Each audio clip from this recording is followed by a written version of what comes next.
I don't think so. Look, they bowled similar lengths in the first innings as well, and um, we were just better in terms of handling it and having a plan around it, and how we wanted to go about things. Um, a bit of a lead can always be tricky because as a batting unit, you can very well go into a headspace where you feel like we're just 50 or 60 ahead, and you don't want to lose early wickets so that opposition comes into the game. So you always have to be positive. You can't afford to think like that, and hence I said that we lacked intent, because we probably should have just seen where the game needs to go rather than where it's come to till now, and keep moving forward, which we are not able to do. So I think the way we batted allowed them to um, look more potent than they probably were in the morning, to be very honest, because they bowled similar lengths in the first innings as well, and we batted way better in the first innings than we did in the second innings, obviously. You've just spoken about 5 or 6 batting collapses in 8 or 9 years, if I'm not wrong. And playing at the highest level, I think there will definitely be collapses again and again, and we have to accept our mistakes and understand what we need to work on. But this is not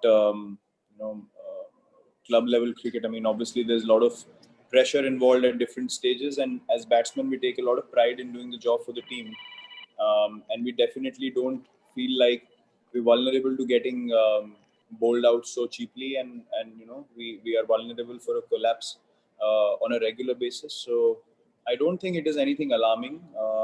We can very well sit here and make a mountain out of a molehill, and it's basically looking things in the right perspective, and knowing what we need to do as a team moving forward to Melbourne, and how the structure needs to be built and how the plans need to be relayed, rather than going too much into the past of what has happened and let it linger on in the future. I don't think that is productive at all, and the team definitely does not think like that. You learn from your mistakes and you move forward. Sir, हमने जब भी अच्छी performances दी हैं, specially away conditions में,